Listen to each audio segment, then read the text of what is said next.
Hello বন্ধুরা, welcome back to my channel. যারা যারা আমাকে সাবস্ক্রাইব করেছো তাদেরকে অসংখ্য ধন্যবাদ ও অনেক ভালোবাসা। এই ভিডিওটা হচ্ছে জানুয়ারির মধ্যে তোলা। তো আমরা এই সময়টা ছিলাম ভাইজ্যাক। তো এখন হচ্ছে সকাল 6:16 AM। এইটা রয়েছে আমরা বিশাখাপত্তনম। তো এখান থেকে আমরা ট্রেন ধরবো। সেই ট্রেনটা দিনে একবার যাবে, একবারই আসবে। তো আমরা যাচ্ছি কোথায়? আমরা যাচ্ছি আরাকুতে। তো এখানকার যে মানুষগুলো আছে এত চিল্লামিল্লি, এত মানে কি বলবো, উচ্চস্বরে কথা, এত কিছু মানে আমি এই ট্রেনটাতে থেকেই আমি বুঝতে পারলাম। তো তোমরা ভিডিওতে আরও বুঝতে পারবে যে এত এরা চিল্লাতে চিল্লাতে ছোটো লোকের মতো যাচ্ছিলো। ছোটো লোকটাই বললাম, তার কারণ পুরো ট্রেনটার মধ্যে বিরক্তিকর একটা ব্যাপার হয়ে গেছিলো। মানে যখন থেকে ট্রেনটা চলা শুরু হয়েছে ঠিক তখন থেকে এরা চিল্লিয়ে যাচ্ছে একইভাবে। আর তারা সবাই ছিল স্টুডেন্ট, মাস্টারদের সামনে আরও ওইভাবে ওরা যাচ্ছিলো। তো মাস্টাররা বারণ করবে কোথায় তা না, ওরা আরও উৎসাহিত করছিল। তো যাই হোক, আমরা ওখান থেকে নেমে গেছিলাম। মানে ট্রেনটা প্রায় 1.5-2 ঘন্টা মতন চলেছে। চলে তো আমরা নামলাম। নেমে এবার আমরা যাচ্ছি মানে ওই দিকের যে সাইট সিনগুলো আছে ওইখানে। তারপরে দেখো, এই যে এরকম একটা মানে জায়গা ছিল, এই জায়গাটা হেঁটেই যাওয়া যেত, কিন্তু আমরা গাড়ি ভাড়া করেছিলাম যেহেতু আরও সাইট সিন আছে সেগুলো দেখবো বলে। কিন্তু আমরা প্রথমে জানতাম না যে যে কটা সাইট সিন ছিল তার মধ্যে এইটাই বেস্ট। আর 2-1জন গেছিলো আমাদের সঙ্গে, মানে পুরো আমাদের টিমটায়, তারা বলছিল যে এইটাই আছে দেখার মতন, তাছাড়া আর কিছু দেখার মতো নেই। তো আমরা ভেবেছি আসলাম যখন, তো অত দূর থেকে এত কষ্ট করে আসলাম, তাহলে একবার না হয় যাই, ঘুরেই যাই। তো এই দিনটা যে এত বাজেভাবে কেটেছে, এত বাজে, তো আমার সারা জীবন মনে থাকবে। আর আমি ভাইজ্যাক আমার ওই ঘুরতে যাওয়ার জন্য যাওয়ার আমার আর কোনো ইচ্ছে নেই। আমি মানে এই দিনটা মানে এত বাজে ঘুরেছি, আর আমার ছেলেকে নিয়ে মানে এত বিশ্রীভাবে দিনটা কেটেছে, মানে খুবই খারাপভাবে কেটেছিল।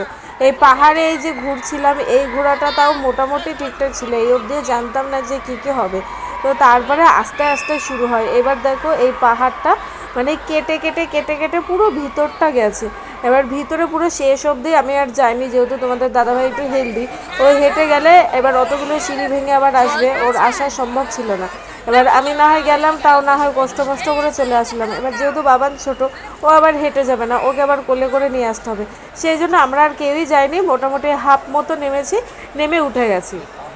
আর নিচ থেকে দেখছো ওই উপরে যে বড় ফাঁকাটা দেখা যাচ্ছে, পাহাড়ের ওই গভীরটাই আমরা রয়েছি। আর এটা পাহাড়ের ভিতরে জায়গায় জায়গায় লাইটিং দেওয়া।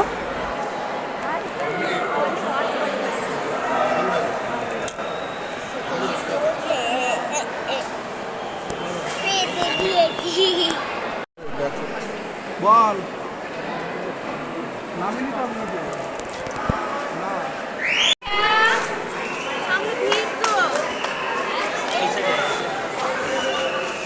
তো তোমরা দেখতে পেলে। এরপর আমরা যাচ্ছি ওই জায়গাটা ছেড়ে চলে এসেছি, ওখানে প্রায় 1 ঘন্টা মতন ছিলাম। আর ওখানে একটা অ্যাক্সিডেন্টও ঘটেছে আর কি, সরি। তো তোমাদের দাদাভাই মানে আসছিল, ঘোরাটোরা আমাদের হয়ে গেছে, আস্তে আস্তে হঠাৎ করে ওর হাতে একটা কিছু ছিল। তো ওখানে যে ছোটো ছোটো বাদরগুলো ছিল, তারা ভেবেছে যে ওর হাতে হয়তো খাবার আছে, খাবারটা বলে ওর হাতটা নিতে গিয়ে ওর হাতে পুরো কামড় লেগে যায়, কামড় লেগে রক্ত বেরিয়ে যায়। এবার যেহেতু বাদরের কামড়, তো বাদরের কামড় বা আঁচড় খাওয়াও তো ভালো না, এবার টিটেনাস নিতে হবে। এবার আমরা রয়েছে এক জায়গায়, বাড়িতেও নেই, আমাদের বাড়ির কাছেই হসপিটাল বা চেম্বার, ফার্মেসি অনেক কিছু ভরা, একদম দরজা খুললেই কাছে পাওয়া, এরকম আর কি ব্যাপার। এবার এই জায়গাটা কোনো কিছু চিনি না, কী করব, আমার খুব চিন্তাও হচ্ছিলো। যাই হোক, এই দিনটা কোনোরকমভাবে কাটিয়ে নিল। এবার আমাদের সঙ্গে যারা গেছিলো তাদের ফার্মাসিস্ট আছে বা অনেক ডাক্তারদের সঙ্গে পরিচয় আছে, বা কিছু ইঞ্জেকশন ওরাও চেনে। তো পরের দিন ব্যবস্থা করে দিয়ে দিয়েছিলো, তো সেরকম আর কোনো অসুবিধা হয়নি। এইবার হচ্ছে আমরা যাচ্ছিটা কোথায়?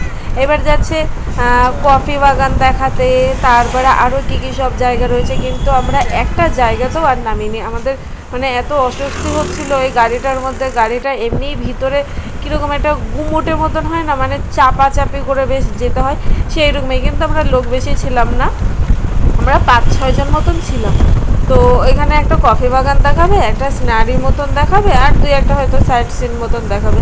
আর সাইড দিয়ে এই পাহাড়গুলো দেখা যাচ্ছিলো। এবার এইগুলো যে আমি দেখবো সেইটাও আমার ভালো লাগছিল না। একাতে আমার গাড়িতে বমি হয়, তারপরে বাবান আবার আমার কোল ছাড়ছে না, তারপরে হচ্ছে কি আবার একটা ভ্যাবসা গরম। জানুয়ারির মধ্যেও ভাইজ্যাকে কেউ গায়ে সোয়েটার দেয় না, মানে সোয়েটার চলেই না, খুব হালকা, সন্ধ্যাবেলা হয়তো গায়ে একটা স্কার্ফ দিয়ে দিলেই হয়ে যাবে, এইরকম একটা ব্যাপার। তো সেখানে এরকম রোদ্দুর উঠে গেছে, এই রোদ্দুরের মধ্যে ঘোরা, তার মধ্যে খাওয়া দাওয়া ভালোভাবে সেরকম কিছু হয়নি। একটা হোটেলে গেলাম, সেই ডিমের তরকারি, ডিম ভাজার মধ্যে যদি কারি পাতা দিয়ে ভেজে দেয় তাহলে কীরকম লাগবে খেতে। আমরা তো ওইসব খেয়ে অভ্যস্ত না, এবার আমাদের ভালোও লাগছে না। যাই হোক, ওই কোনো রকম না খাওয়ার মতন খেয়ে টেয়ে নিয়ে বাবানকেও কোনো রকম না খাওয়া, মানে খাবে তো না, বাড়িতেই অত সুন্দর করে রান্নাবান্না, তাই খেতে চায় না, আর ওখানে ওই সব ও খেতেই পারছে না। তো কোনো রকম ওকে খাইয়ে দেয় নিয়ে বেরিয়ে গেছিলাম। তারপর আর যে সাইড সিনগুলো ছিল সেগুলো আমরা দেখিনি। আমরা বাড়িতে এসেছি রাত 12টার সময়, 12টা থেকে 12:30। আমাদের ঘোরা কমপ্লিট 2:30। ট্রেন ছিল 4:30, 4:30টার সময় ট্রেনে উঠেছি।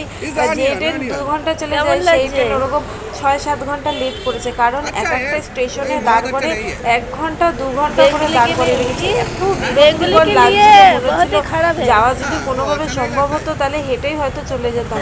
মানে এত মানে অবস্থা খারাপ হয়ে গেছিলো। তারপর রাত্রেবেলা এসে কোনো রকম বাবানকে খাইয়ে টাইয়ে নিয়েছিলাম। আর এইটা হচ্ছে পরের দিন, ওই দিনকে আর ভালো লাগেনি কোনো কিছু, মানে ভিডিও তুলতে আর তুলিনি। খুব বাজে একটা দিন কেটেছে, আমি জীবনে ভুলবো না এরকম। তো তারপর পরের দিন আমরা বাসে করে চলে যাচ্ছিলাম। রাত্রেবেলা এসে একাতেই ঘুম হয়নি, খাওয়া দাওয়া ভালো হয়নি। আবার পরের দিন 6টার সময় উঠেছি, 8:30টার মধ্যে রুম ছেড়ে দিতে হবে। এবার সব গোছগাছ বাকি, সব এলোমেলো হয়ে রয়েছে। এবার যেহেতু বাচ্চার জামা কাপড় সমস্ত কিছু গুছিয়ে টুছিয়ে নিয়ে আমরা 8:30টার মধ্যে স্নান টান করে বেরিয়ে গেছিলাম। এবার একটা সমুদ্রের, এই যে সমুদ্রটা দেখছো, এর কোনো এক পাশে দাঁড় করাবে, দাঁড় করে রান্নাবান্নাটা করে খেয়ে দিয়ে নিয়ে এবার একদিনের জন্য পুরীর উদ্দেশ্যে বেরোবে। তো আমরা এখনও ভাইজ্যাগেই রয়েছি। আর এই যে এখন এই জায়গাটা দাঁড় করে রেখেছে ফাঁকা ফাঁকা, কিন্তু ভীষণ রোদ্দুর, খুব গরম। আর এখানে একটু ঘোরাফেরা করছিলাম, বাসে ছিলাম। তো বাসে থাকতে থাকতে একটা জিনিস আমার ভালো হয়েছে, যে বমিটা হচ্ছে না, একভাবে রয়েছে তো বমিটা আমার বন্ধ হয়ে গেছে। আর এই যে এখন সমুদ্রের ধারটায় আছে, বেশ ভালোই লাগছিল, সুন্দর হাওয়া দিচ্ছিল।